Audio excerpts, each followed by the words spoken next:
بسم اللہ الرحمن الرحیم وَلَقَدْ يَسَّرْنَا الْقُرْآنَ لِلذِّكْرِ فَهَلْ مِن مُدَّكِرٍ۔ السلام علیکم ورحمۃ اللہ۔ الحمدللہ وکفیٰ وسلام علی عبادہ الذین اصطفیٰ، اما بعد فاعوذ باللہ من الشیطان الرجیم، بسم اللہ الرحمن الرحیم۔ وَلِمَنْ خَافَ مَقَامَ رَبِّهِ جَنَّتَانِ، سورۃ الرحمن کی آیت 46۔ اور ہر اس شخص کے لیے جو اپنے رب کے حضور پیش ہونے کا خوف رکھتا ہو دو باغ ہیں۔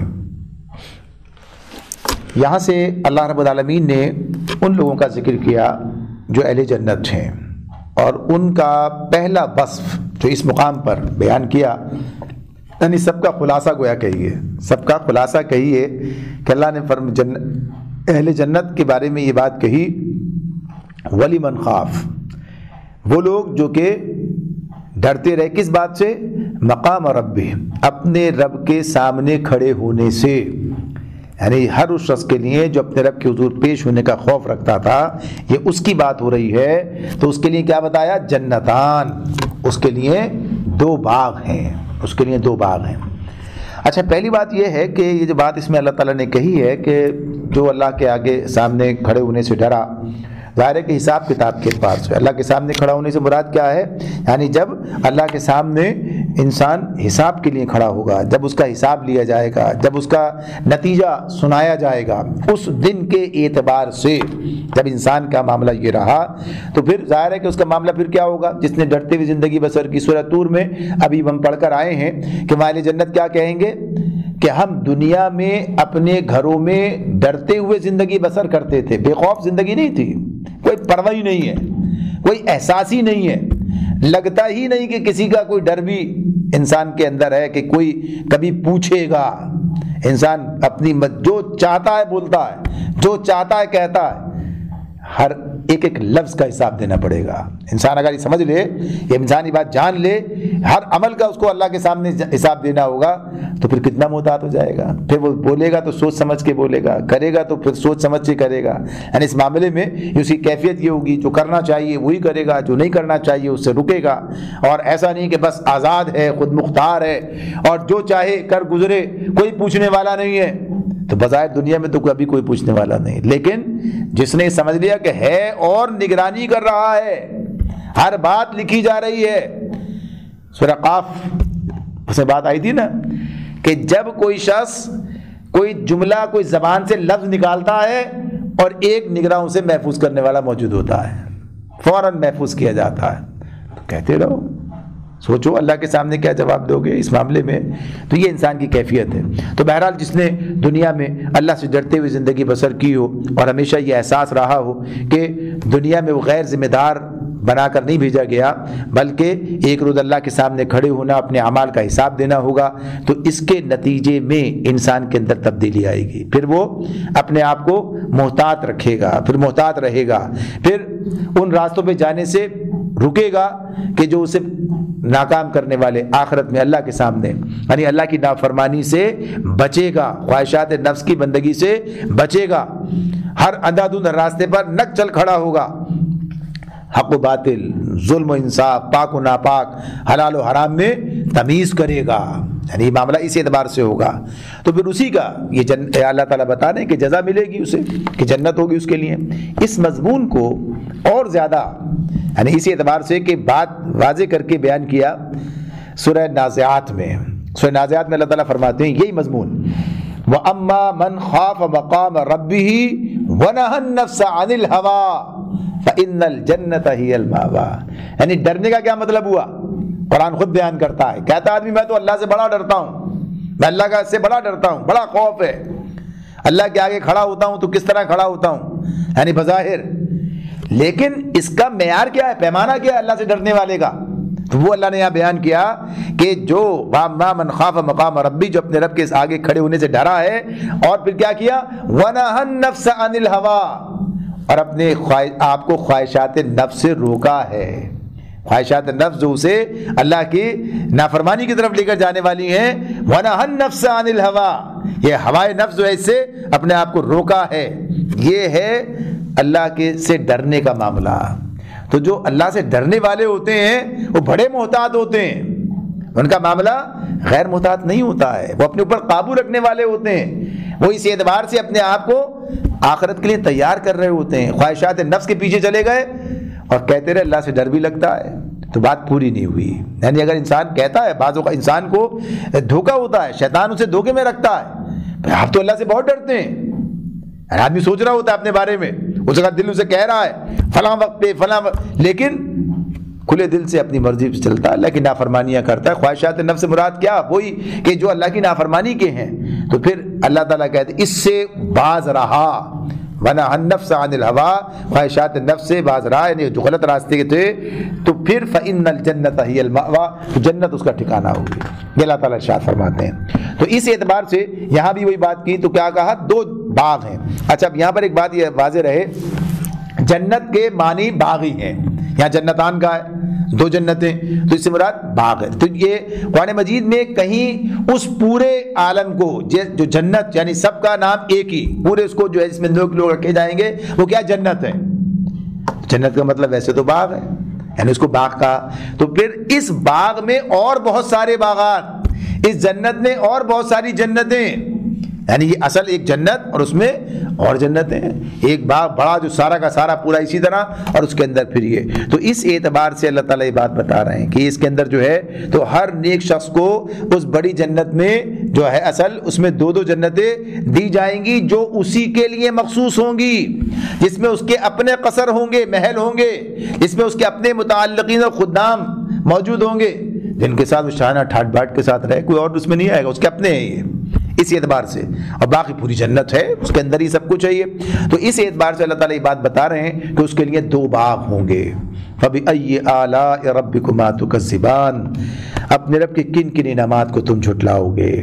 اب یہاں جو بات آگے چل رہی ہے وہ اسی اعتبار سے ہے. یہاں سے آگے تک بات چلی جائے گی تو اس میں کہ اللہ کی نعمتیں، اللہ کی قدرتیں، یعنی سب کچھ اس کے لیے، یعنی نعمت جو انسان اہل جنت کے لیے، اور قدرت کہ وہ یہ سب کام کر سکتا ہے، یعنی جو چیزیں بتا رہا ہے یہ دے گا. اور پھر اس کی صفات حمیدہ بھی کہ اس معاملے میں اس اعتبار سے کہ اس کی اپنے اوصاف حمیدہ، یعنی کس طریقے سے وہ حساب و کتاب کے اعتبار سے اہل جنت کو جنت عطا کرے گا. جس کی جزا جنت ہے تو اسے جنت ہی ملے گی، اور جس کی جزا نہیں بلکہ سزا ہے تو اس کا ذکر پیچھے ہو گیا، وہ اس طرف چلا جائے گا. تو یہ اللہ تعالیٰ کا اپنا معاملہ ہے. تو یہ اگر کوئی چاہے کچھ اور تو اس کے چاہنے سے کچھ نہیں ہوتا، ہوگا وہی جو اللہ رب العالمین نے بتا دیا. تو اس معاملے میں یہ اللہ تعالیٰ کا اپنا اب سنے فیصلہ ہے جو اس نے سنا دیا ہے. آج کوئی کچھ بھی کہتا اور سمجھتا رہے، لیکن معاملہ اللہ تعالیٰ کے اپنے فیصلے اور اپنے منصوبے جو کچھ اس نے کہہ دیا اس کے فرمان کے مطابق ہوگا. تو یہی بات وَلِمَنْ خَافَ مَقَامَ رَبِّهِ جَنَّتَانِ، اللہ نے بتا دیا کہ جس نے ڈرتے ہوئے زندگی بسر کی دنیا میں اللہ کی نافرمانی سے بچا اسی کے لیے باغات ہیں. فرمایا ذواتا افنان، ہری بھری ڈالیوں سے بھرپور، ہری بھری ڈالیوں سے بھرپور. اپنے رب کے فبأي آلاء ربكما تكذبان، اپنے رب کے کن کن انعامات کو تم جھٹلاؤ گے. اب یہ ان باغات کا، ان جنتوں کا ذکر ہے کہ جن کا اللہ تعالیٰ یہاں پر تذکرہ کر رہے ہیں کہ ملیں گی. تو دو جنتیں جو ہیں ان کا ذکر ہے. اس کے بعد پھر اور آگے کی دو دوسری جنتوں کی بات آتی ہے. تو فرمایا فیہما عینان تجریان، دونوں باغوں میں دو چشمے رواں، فیہما دونوں میں، عینان تجریان بہتے ہوئے چشمے رواں.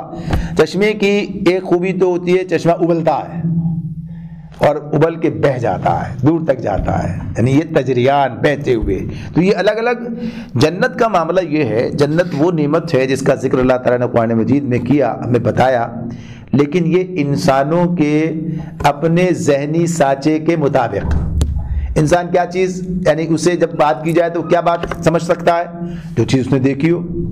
اگر کسی نے چشمہ دیکھا ہی نہ ہو، آپ اسے بتاتے رہیں چشمہ ایسا ہوتا ہے، یعنی آپ کے لیے اس سے مماثلت رکھنے والی کوئی چیز بتائیں گے، دیکھو ایسا ہوتا ہے، جیسے فوارہ ہوتا ہے، اگر اس نے دیکھ رکھا ہے تو، یعنی یہ آدمی اس اعتبار سے تو یہ، لیکن جس چیز کو دیکھا ہی نہ ہو کسی نے، اس کا کوئی مماثلت والی چیز ہی نہ ہو تو نہیں کر سکتا ہے۔ تو جنت کی ایک خوبی یہ بھی ہے کہ اللہ نے وہاں وہ کچھ بھی رکھا ہے جسے نہ کسی آنکھ نے دیکھا نہ کسی دل میں اس کا خیال گزرا، تو ظاہر اسے کیسے بیان کیا جائے گا؟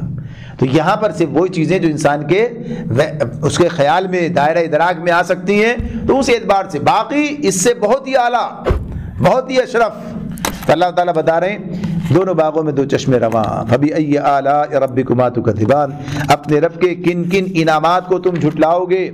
فِيهِمَا مِن كُلِّ فَاكِهَةٍ زَوْجَانِ، دونوں باغوں میں ہر پھل کی دو قسمیں، یعنی الگ الگ نرالے، یعنی ہر پھل کی ایک شان نرالی ہے۔ اور ایک بات یہ بھی کہی گئی کہ اس کا مطلب یہ ہے کہ ایک میں معروف قسم کے جو جانے پہچانے، اور دوسرے میں نئے ندرت نادر پھل وہاں ملیں گے، اور یہ بھی کہ ایک دوسرے سے بڑھ چڑھ کر پھل مزے میں، تو جو بھی کیفیت ہوگی واللہ عالم، اللہ جانتا ہے۔ تو بہرحال کیا کہا؟ دو قسمیں، فَبِأَيِّ آلَاءِ رَبِّكُمَا تُكَذِّبَانِ، اپنے رب کے کن کن انعامات کو تم جھٹلاؤ گے۔ متکئین علی فرش بطائنها من استبرق وجنى الجنتین دان، جنتی لوگ ایسے فرشوں پر تکیے لگا کر بیٹھیں گے جن کے استر دبیز ریشم کے ہوں گے، اور باغوں کی ڈالیاں پھلوں سے جھکی پڑ رہی ہوں گی۔ یعنی ایک منظر کسی باغ کا آدمی دیکھ کے سوچے وہاں نشست گاہیں ہیں، اور نشست گاہوں کا کیا شاندار انتظام ہے، اور وہاں کیسی فرشی نشست ہے، اور کس میں سب کچھ لگا ہوا ہے، فرشوں پر تکیے لگے ہوئے ہیں، اور کس انداز کے قالین ہیں اور کیا ہے، اور اس کے اندر پیر دھسے جاتے ہیں۔ آدمی کے ذہن میں تصور آتا ہے نا، یہ کہتے ہیں۔ تو اللہ تعالیٰ کیا بات بتا رہے ہیں؟ اللہ تعالیٰ کہتے ہیں ایسے فرشوں پر تکیے لگا کر بیٹھیں گے جن کے استر کیا ہوتا ہے؟ ابرے کے نیچے، یعنی ابرا اعلیٰ ہوتا ہے استر کے مقابلے میں۔ تو اللہ تعالیٰ کہتے ہیں جو اس کے استر ہیں، ابرے کی کیا کیفیت ہوگی؟ کہتے ہیں لحاف میں ابرا اور استر ہوتا ہے، کسی بھی چیز کا ایک اوپر کا حصہ نیچے کا حصہ ہوتا ہے، جب اس کے اوپر یعنی صرف پیکنگ کا معاملہ کیا ہوگا؟ تو اللہ تعالیٰ بتا رہے ہیں کہ اس کے استر دبیز ریشم کے ہوں گے۔ تو جب یہ اس کا حال یہ ہے استر کا، تو پھر ابرے کا کیا حال ہوگا؟ تو یہ اندازہ، اور پھر یہ پھلوں کی گچھے لٹکے پڑے۔ یہ قرآن مجید دوسرے مقامات بیان کرتا ہے کس طریقے سے جب جو چاہیں توڑ لیں، جس طرح چاہیں استعمال کریں۔ فَبِأَيِّ آلَاءِ رَبِّكُمَا تُكَذِّبَانِ، اپنے رب کے کن کن انعامات کو تم جھٹلاؤ گے۔ تو ایسی جنتیں انسان کو انتظار کر رہی ہیں۔ اللہ تعالیٰ یہی بتا رہے ہیں کہ ان کے لیے انسان کو کوشش کرنی چاہیے، یہ اس کا مستقبل بنے، یہ اس کی تمنا ہو، اس جنت میں وہ جانا چاہے، کیا اس جنت سے غافل ہو جائے؟ تو ظاہر سی بات ہے کہ یہ جنت تو ایسی ہے کہ جو ہمیشہ کے لیے ملے گی۔ اس سے بڑا ناکام کون ہوگا جو اس جنت سے محروم ہو جائے، چاہے دنیا میں کیسی اعلیٰ زندگی گزار کے جائے۔ تو آگے فرمایا فَبِأَيِّ آلَاءِ رَبِّكُمَا تُكَذِّبَانِ، اپنے رب کے کن کن انعامات کو تم جھٹلاؤ گے۔ فِيهِنَّ قَاصِرَاتُ الطَّرْفِ لَمْ يَطْمِثْهُنَّ إِنسٌ قَبْلَهُمْ وَلَا جَانٌ، ان نعمتوں کے درمیان شرمیلی نگاہوں والیاں ہوں گی۔ اس میں فِيهِنَّ قَاصِرَاتُ الطَّرْفِ، یہ اللہ رب العالمین کہتے ہیں کہ اس کے بارے میں جو یہاں پر بات بتائی گئی کہ اس جو ان کے قصر ہوں گے، جو ان کے محل ہوں گے، جو ان کے باغ ہوں گے، اس کے والے سے بتا دیا کہ وہاں ان نعمتوں کے درمیان فیہن، ان کے سب کے جو جن کا ذکر ہوا، یہ ساری باتیں جن کی پیچھے گئیں، ان کے درمیان اللہ تعالیٰ فرماتے ہیں شرمیلی نگاہوں والیاں ہوں گی جنہیں ان جنتیوں سے پہلے کسی انسان یا جن نے نہ چھوا ہوگا۔ اب یہاں ایک بات آ گئی ہے، اللہ تعالیٰ نے کیا خوبی بیان کی ہے ان عورتوں کی؟ اللہ نے ان عورتوں کی خوبی یہ بیان کی ہے کہ شرمیلی نگاہوں والی، یعنی اللہ تعالیٰ نے یہ نگاہ کہ سب سے آگے کہا ہے کیا ان کی خوبصورتی کا معاملہ بھی بتایا ہے، لیکن اس سے پہلے کیا بات کی ہے؟ اس سے پہلے یہ بات کی ہے کہ شرمیلی نگاہ والیاں، یعنی شرم جو ہے ایک عورت کا، یعنی حیا وہ زیور ہے عورت کا کہ اس سے اعلیٰ کوئی نہیں ہے، اس سے عرفہ کوئی نہیں ہے۔ بے شرم اور شرم والی، حیا والی، دونوں کا معاملہ الگ ہے، دونوں کا معاملہ الگ ہے۔ دیکھیے بات یہ ہوتی ہے کہ اگر کسی کا ذوق ہی ختم ہو جائے، یعنی ذوق ایک سلیم ہوتا ہے، یعنی ایک آدمی جو صحیح یعنی صحیح چیزوں سے لطف لیتا ہے، صحیح یعنی اس کا ذائقہ ہی خراب ہو گیا، ذائقہ ہی خراب ہو گیا، اس کا مزاج ہی بگڑ گیا، اس کی بات دوسری ہے۔ ورنہ شریف لوگ، صحیح لوگ، شائستہ لوگ، اچھے لوگ، عمدہ لوگ، ذوق سلیم رکھنے والے لوگ، یعنی وہ کیا پسند کرتے ہیں؟ عورت کے اندر شرم و حیا ہونی چاہیے، اور جہاں جس عورت کی شرم و حیا اس سے اندر سے نکل جائے، اس کے اندر سے نکل جائے تو کسی کو وہ بہت اچھی لگے، لیکن کسی شریف آدمی اس سے متاثر نہیں ہو سکتا، اس کا حسن اسے اپیل نہیں کر سکتا۔ یعنی جس کے معاملہ، جس کے لیے کہا یہ الفاظ لکھے قرآن تفہیم کے اندر کہ جس کی وہ حسن اپیل نہیں کر سکتا اسے، جو ہر بد نظر کو دعوت نظارہ دے اور ہر آغوش کی زینت بننے کے لیے تیار ہو، تو یہ کوئی شریف آدمی اس کو پسند نہیں کرتا ہے۔ تو یہ خصوصیت ہے، پہلی خصوصیت، سب سے بڑی خصوصیت۔ تو آج بھی جو عورت حیا کا دامن تھامے رکھتی ہے اور حیادار ہے، وہی واقعتاً اپنے اس گویا کہیے کہ اس صنف نازک کی بات جو ہے اور اس کی خاتون ہونے کی، وہی اس کی اپنی اس صلاحیت کو برقرار رکھتی ہے، یعنی وہی اس کی حقدار ہے کہ اسے کہا جائے کہ واقعی وہ ہے، اس کی تعریف اللہ رب العالمین کرتے ہیں۔ تو اللہ تعالیٰ یہ بات بتا رہے ہیں کہ یہ وہاں پر یہ ہوں گی، تو پہلی ان کی صفت بتائی، اور یہ کون ہے یہ، اور پھر کیا کہا کہ انہیں جنتیوں سے پہلے کسی انسان یا جن نے نہ چھوا ہوگا۔ پہلی بات تو یہ سامنے رہے اس حوالے سے کہ یہاں اللہ تعالیٰ نے یہ بات بتائی ہے کہ کوئی خاتون، جیسے جنت کس کے لیے ہے؟ خالی مردوں کے لیے ہے، عورتوں کے لیے بھی ہے، یعنی جنت جہنم دونوں کا معاملہ عورتوں مردوں دونوں کے لیے، مرد عورت دونوں کا امتحان ہو رہا ہے، مرد کے لیے بھی جنت ہے، عورت کے لیے بھی جنت ہے، اور کس بنیاد پر ہے؟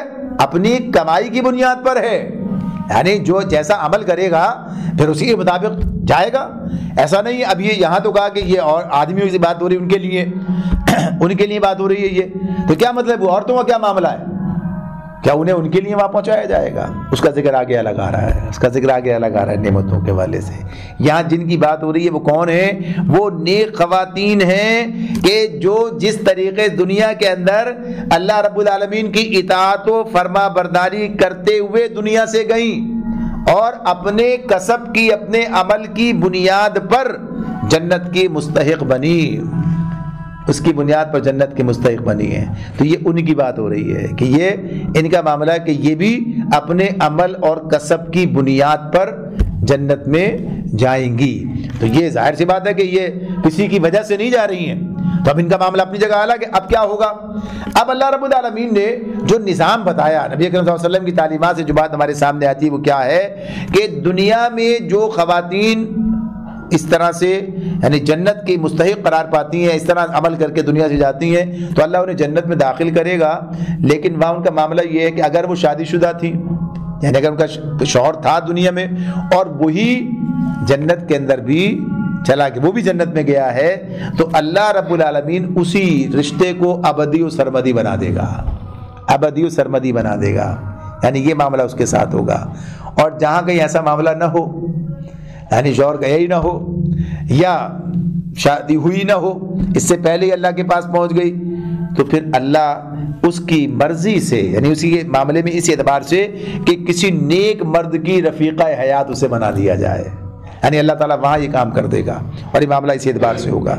تو اس کی بات یہ بتائی ہے کہ اللہ تعالیٰ یہ بات بتا رہے ہیں کہ جنت میں تو اس طرح سے خواتین جائیں گی۔ جنت کا معاملہ یہ ان خواتین کی بات ہو رہی ہے کہ جو جنت کی مستحق قرار پائی ہیں۔ لیکن یہ جو کہا لم یطمثہن انس قبلہم ولا جان، کہ جنہیں جنتیوں سے پہلے کسی انسان یا جن نے نہ چھوا ہوگا، اس سے کیا مطلب ہوا؟ یعنی یہ تو پہلے دنیا میں تو چھوا نا، تو کوئی بھی جس حال میں بھی، جس عمر میں بھی انتقال اس کا ہوا، دنیا سے رخصت ہوئی اور جنت میں جب وہ داخل کی جائے گی تو اللہ اسے نئے سرے سے باکرا بنا دے گا، اللہ اسے نئے سرے سے جوان اور باکرا کنواری بنا دے گا۔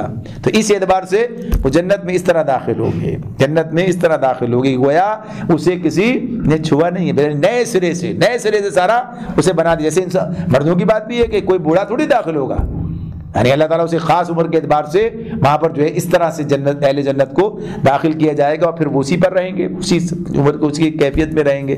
یہ بات اس کے بارے میں بتا دی گئی ہے. تو یہ اسی میں جیسے کہا تھا نا اس وقت نبی صلی اللہ علیہ وسلم نے کسی بوڑھی خاتون نے جب کہا کہ جنت میں جانے کی خواہش کا اظہار کیا، دعا کی بات کی، تو اللہ کے رسول نے یہ بات بتائی. یعنی آپ نے مزاح کے طور پر کہا کوئی بوڑھی عورت جنت میں نہیں جائے گی، اور بڑی پریشان ہو گئی اس بات میں. تو نبی صلی اللہ علیہ وسلم نے پھر انہیں بتایا، سمجھایا، یعنی بوڑھی نہیں جائے گی، جوان ہو کر جائے گی، بوڑھی جوان ہو کر جنت میں جائے گی. تو یہ معاملہ اس اعتبار سے ہے. لیکن ان کا جنت کا معاملہ جو ہے وہ ان کے اپنے کسب و عمل کا معاملہ ہے، مردوں کے ساتھ نہیں ہے. اچھا مرد صاحب گئے تو اپنے ساتھ بھی بیوی کو بھی لے کے جائیں گے، ایسا نہیں ہوگا. بیوی گئی ہے تو اب وہ اپنے ساتھ نے مرد کو بھی لے، شوہر کو بھی لے جائے گی. یہ جمع تو اس وقت ہوں گے جب دونوں ہی جنت کے مستحق ہوں. جیسے والدین کے بارے میں کہا ہے کہ اولاد ان کے ساتھ چلی جائے گی، اسی درجے میں چلی جائے گی، جب پہنچا دی جائے گی اگر وہ بھی اہل جنت میں سے ہو. لیکن اگر وہ دوزخ میں ہے تو وہاں سے نکال کے نہیں پہنچائی جائے گا. تو یہ بات اللہ رب العالمین نے یہاں پر بتا دی کہ اس طریقے سے انہیں. پھر جو جن کی بات ہوئی ہے، کسی انسان یہ جن نے نہ چھوا ہوگا. اب ہم اپنی بات کر رہے ہیں، ہم جب سن رہے ہیں اچھا یہ بات ہے جن بھی چھو جاتا ہے، آج تو ہے نا جن چڑھ جاتا ہے، جن کا یہ معاملہ ہو جاتا ہے. تو یہ بات یہ نہیں ہے. یہ بات کیا ہے؟ جنوں اور انسانوں دونوں کو مخاطب کیا جا رہا ہے نا. تو انسانوں کے لیے جو خواتین ہیں انہیں کسی انسان نے نہ چھوا ہوگا، اور جنوں کے لیے جو جن خواتین ہیں انہیں کسی جن نے نہ چھوا ہوگا. جنوں کے لیے بھی تو بات ہو رہی ہے نا ساتھ ساتھ. جنوں کو بھی وہاں پر جیسے نیک جن جو داخل ہوں گے، یعنی جنہیں کہا جائے جیسے مرد ہیں یہ انسانوں کے اندر سے، ایسے جن مرد جو ہوں گے ان کے لیے جن عورتیں ہوں گی. یعنی وہی صنف ہے نا، الگ ایک ہی الگ مخلوق ہے. ایک انسان ہے الگ مخلوق ہے، جن الگ مخلوق ہیں. جنوں کا جوڑا ان کا سلسلہ بھی جو ازواج کا ہے اپنی جگہ موجود ہے، ان کا بھی معاملہ اسی اعتبار سے ہمارا معاملہ. تو ادھر انسانوں کے معاملے میں بھی ایسی جو باقرہ اور جنہیں کسی نے چھوا نہ ہو، اور ان کے لیے بھی ایسی کہ جسے کسی نے چھوا نہ ہو. تو اس اعتبار سے بات ہے. تو آج یہ نعمتوں کا تو ذکر ذرا طویل ہے، تو انشاءاللہ اس کو پھر آگے دیکھیں گے. آج اپنی بات کو اسی پر مکمل کر لیتے ہیں. اللہ رب العالمین ہمیں سمجھنے اور عمل کرنے کی توفیق عطا فرمائے. وآخر دعوانا ان الحمد للہ رب العالمین.